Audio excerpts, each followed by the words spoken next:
Walking Tree had a name which could not be pronounced correctly in English, so they gave him the last name of Smith. That never mattered much to him, since he always stayed to himself all his life. He grew up on and inherited the farm he currently owns about 10 miles to the north of Grants Pass, Oregon. It isn't much to look at, but it has served him well for raising rabbits, which he sells to various places for various uses. His father raised cattle, but back then they owned a considerable more amount of land. Over the years, the family was forced to sell off the majority of the land they owned in order to pay taxes on the house and the property where it occupied. They sold the parts which had the most value, which was also the land where they had raised the cattle. After selling off a good portion of the land they once owned, the part that remained was the part with all the trees and forest. So, when it came time to pay taxes on what remained of the family property, he was faced with figuring out how to make some money with the property he had left to use. He kept himself fed by hunting and fishing and growing various things. A man of few desires, the simple life was always a happy existence for Walking Tree. He never married, and when his parents passed, he was the only one left of his family. He had some distant relatives who lived on a reservation but chose to not seek them out. Existing alone, it was a lonely life, but he had never really known anything else.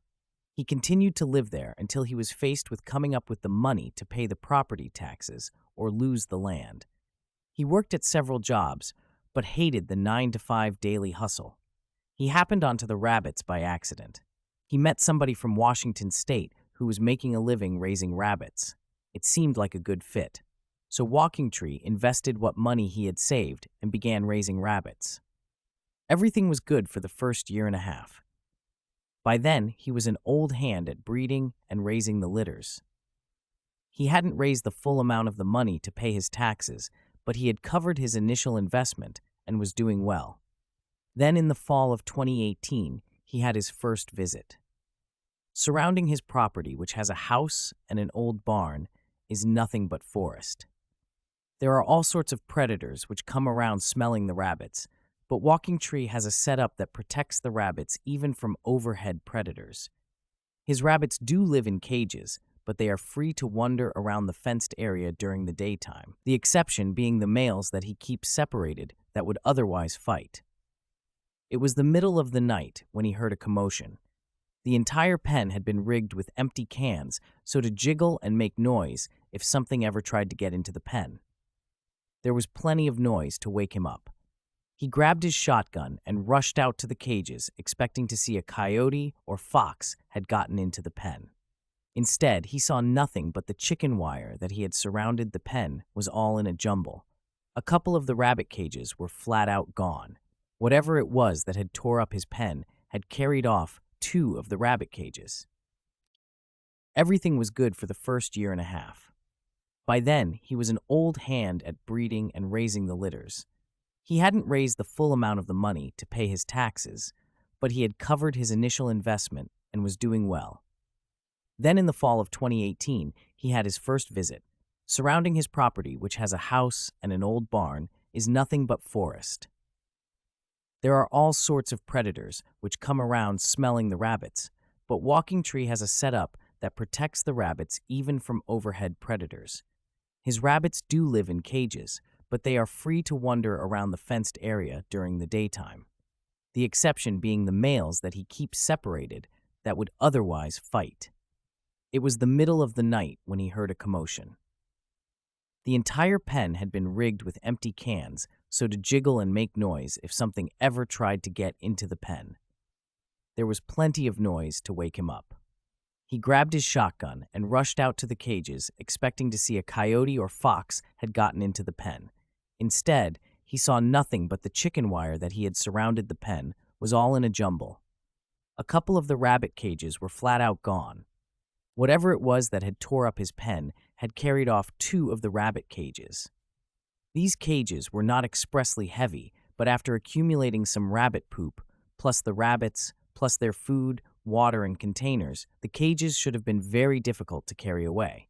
They were 2 feet wide by 18 inches in height. There was no handle on the top of them. Whatever carried them away likely did it by picking up the cages the way a person would go about picking up a big box with no places to put your hands. A very difficult thing to do with a box that is so bulky. The next morning revealed partial footprints, but nothing worthy of driving into town and getting stuff to make a plaster cast. Not that Walking Tree would have done that anyway. He had not ever seen the Sasquatch, but his tribe had very old stories about them coming into camps and being aggressive, sometimes taking women. He never really believed the stories. He never really believed the Sasquatch was real until now. Walking Tree spent the rest of that day, from the time the sun came up until dusk, getting his pen back into shape to keep the predators out.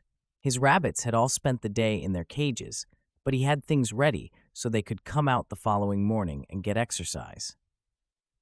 The next 2 days, everything went fine. The weather remained brisk, but was pleasant enough. Of course, the nights had become quite cold. Then the third night, the creature came back. It tore through the chicken wire and took 2 more rabbit cages with rabbits in them. Walking Tree decided this time he was going to do more than just repair the pen. First, he did repair the pen, which took most that day. The night passed without incident. The next day, he devoted his time to defense. First thing he did was to get some plywood and drive nails through it. Then he placed it around the edges of his pen so that anything that tried to get to the chicken wire would have to step on or over the strips of plywood with the nails in them. He placed them in strips between trees and any place he could get them to fit between trees or underbrush. He placed them on 3 of the 4 sides of the pen, the 4th being the side that butted up to the barn where the cages were kept. The nails worked.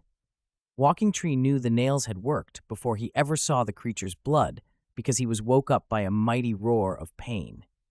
The beast stepped on the nails and cried out in pain and anger. Walking Tree rushed outside with his gun in his hand, but the beast had already left the area. He didn't search any further that night, but the next day, the daylight revealed the story he had guessed the night before. The animal had approached the pen expecting to do as it had always done before. It was too confident and was not careful about its approach. Stepping on the nails was a mistake that Walking Tree didn't expect the creature to make twice. He had stepped on a board with a nail in it when he was a child. Ever since then, he learned to feel with his foot before putting his weight all the way down on it. He had no reason to not think the beast would not learn also. The real question was whether the beast would come back for more. Walking Tree didn't care to take any chances. Plus, it was an idea he had been considering. That next day, he went to town and brought back a setup for wiring an electric fence. The funny thing about this electric fence was that it was made up of 2 strands of wire. One he ran about 3 feet off the ground. The second one was strung at the height of 5 feet. Everything stayed quiet for about 2 weeks. Then there was a morning of mourning. Walking Tree woke up to find all his rabbits either dead or missing. He supposed some of them might have gotten away in the darkness, but there were heads and feet and ears laying everywhere. It had got past the electric fence and had this time been quiet, taken its time and killed every rabbit. Further investigation revealed the electric fence had been taken out with a tree. It was thrown across the 2 wires, and then it looked like it was stepped on to get across the fence. Most likely the beast was possibly first shocked, but then its weight grounded the wires when it stepped on the tree laying across the fence. Most likely, the weight of the beast caused the wires to snap loose from their plastic holders, and then the whole thing was quickly grounded, or the beast was past it. Either way, it proved incompetent for the job. It was rather apparent that the electric fence had flat out pissed off the Sasquatch. Until this, the thefts had been just that, thefts. Now it seemed like things were becoming personal. Walking Tree would have told you it didn't hurt his feelings a whole lot, thinking about the beast out there limping around with a pair of sore feet, even if that was what made things personal between the Sass and himself. Up until this point in time, Walking Tree hadn't been sure he was going to shoot at the beast if it ever fell in his gun sights. The other times he had encountered the creature, it was gone before he had a chance to shoot at it, but he did have time to think about it afterwards. Nobody has ever shot a Bigfoot to modern man's knowledge. There are tales of Daniel Boone claiming he killed one, but other than that, there are known shootings of the creature. Some believe it isn't possible to shoot one.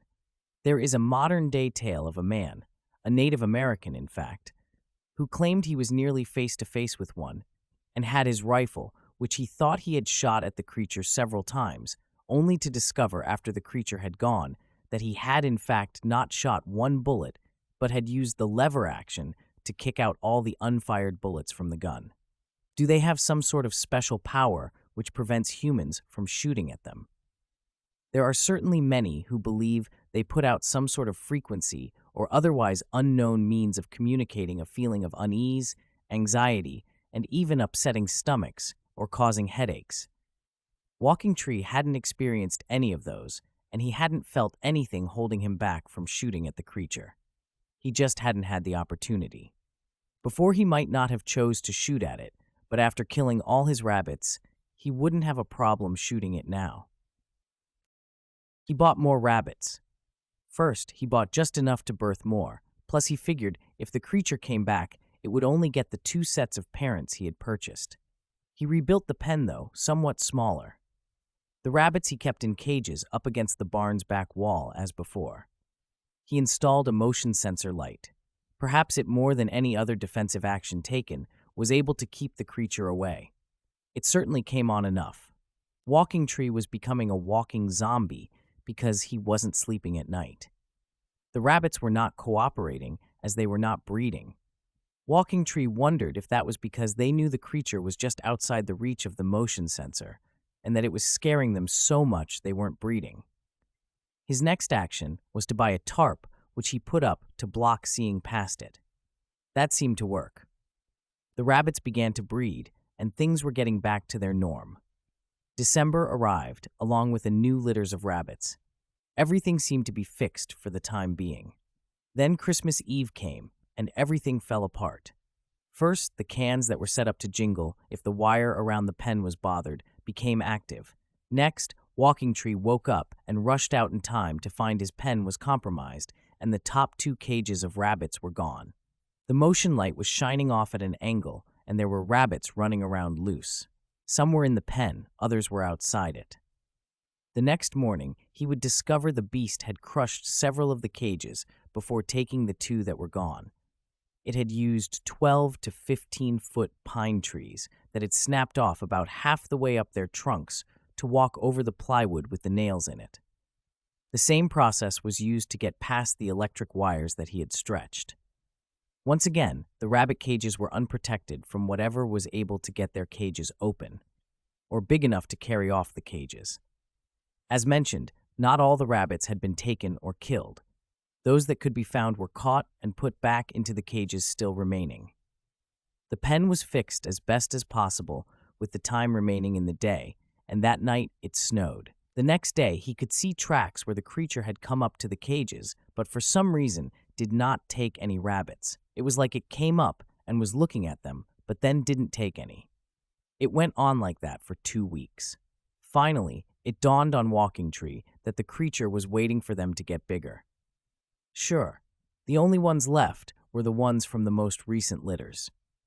The fact the creature was waiting for them to get bigger meant that maybe it could be reasoned with, or at least that it had the capacity to reason.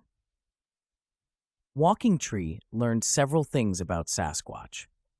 The first thing is that they are very stubborn.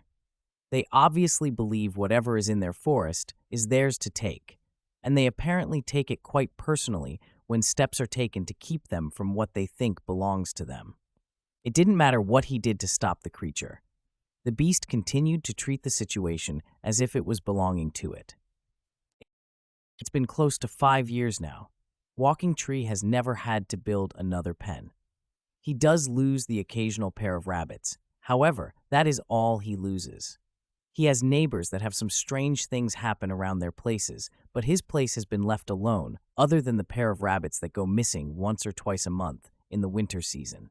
Perhaps they migrate, go further north during the summer months, or perhaps they just don't eat rabbit during the warm months. Whatever the cause, No rabbits were ever taken during the warmer months. Thank you for visiting. Please visit @safedistance.com for more stories about cryptids.